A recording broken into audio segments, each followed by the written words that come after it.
In her words, not my interpretation or my memory of what I think she said, but the exact words from her emails, voicemails, and text messages. Hello, and welcome to the second installment, episode, whatever you want to call it, of Diary of an Alienated Father. My name is Brian Davis, and thank you, firstly, for the comments and response to the first video I posted. The negative comments, the positive, everything. I was very grateful that people paid attention to it and that the word's getting out there. So please keep them coming. I want this to be an open discourse and discussion. So firstly, just in relation to the first paragraph that was printed up there, someone posted a comment on my last video saying, let me bring it up. Yes, I'm sure she said things in anger just as I'm sure he thinks in anger. Yeah, absolutely true. We all say things in the heat of an argument, things that are hurtful, things that we don't mean, things that are simply not nice. Now, this is never more true than in the case of a high conflict divorce. But I claim my ex-wife's words are something quite different. I believe her words reveal undeniable truths about her intentions, and that her words reflect a clear desire and willingness to use the children as pawns. Now, I never once thought for a second about destroying or interfering with my children's relationship with their mother when we separated in 2005. And my words never remotely expressed such a sentiment or notion. Now, I believe her words, these words, reveal an angry and bitter person whose intentions are clear, to obliterate the children's father from their lives. Now, I also believe that these words are poison.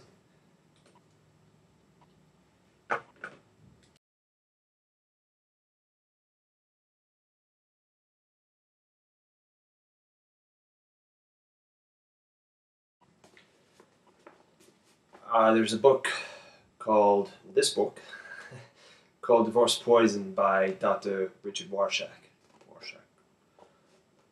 I hope I pronounced his name right. Now, this book should be required reading for every parent separating.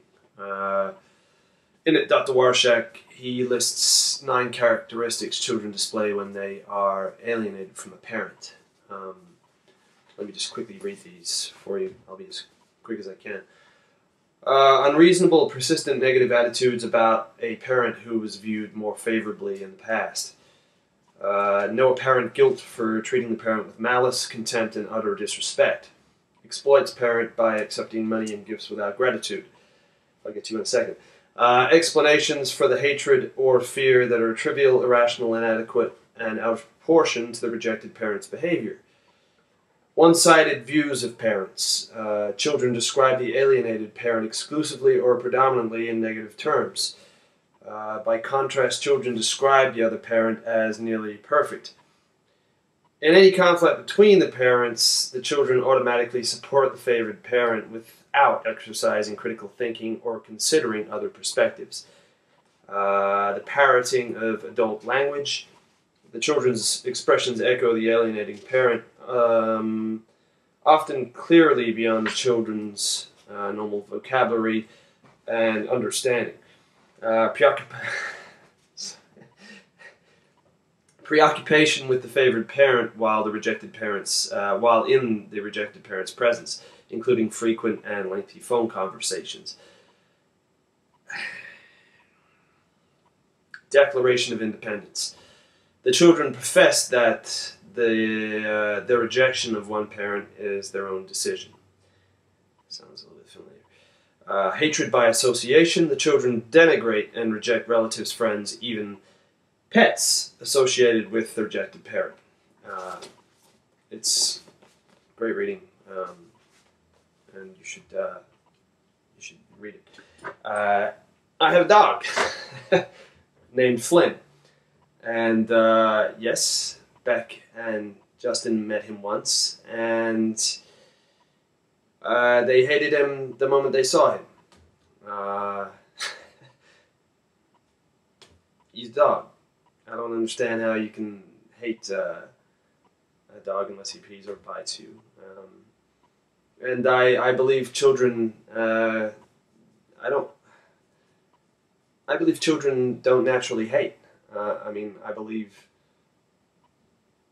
I don't believe they naturally hate. I believe children are taught to hate.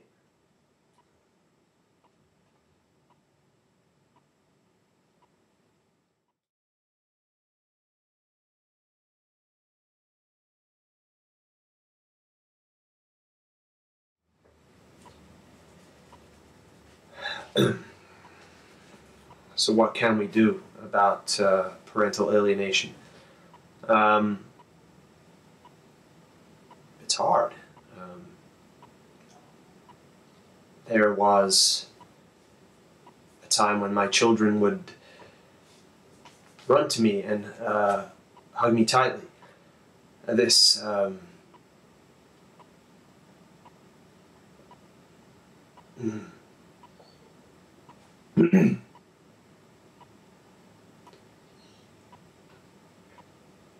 this hasn't happened for years now, and I am now living with the very real possibility it may never happen again. And while this is unbelievably painful to think about, I will cope. I have learned to cope. I've learned to cope. You have to. But far more important than any of my own pain is the rights of my children, or children in general. I mean, imagine taking these hugs away from a child because you're angry about a breakup.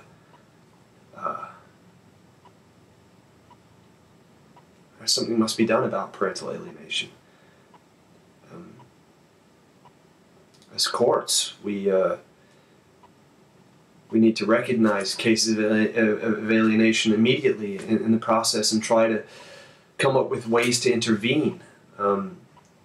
Speaking of courts, as judges, we need to label this kind of behavior as child abuse. The way a UK judge did recently after the courts proved a mother poisoned her daughter's mind against her father. And again, this is not about males versus females. This is beyond gender. It's about human behavior. As lawmakers, we need to follow countries like Brazil, where they recently adopted laws to fine and punish alienators. As friends of alienators, we need to be vocal and object when witnessing an alienator bad-mouthing the other parent. And finally, as relatives of alienators, we need to challenge our daughters, our sons, our sisters, our brothers when alienation occurs. My ex-in-laws chose to turn a blind eye to this kind of behavior. And to them I say, you wouldn't accept your children physically abusing your grandchildren, nieces or nephews. This should be no different. And to them I say again, shame on you. Shame on you. To turn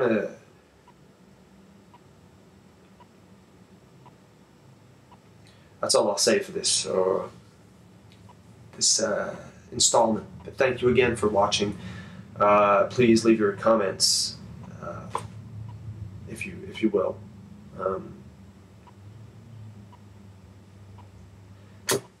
again, of course, to Beck and Justin. Love you.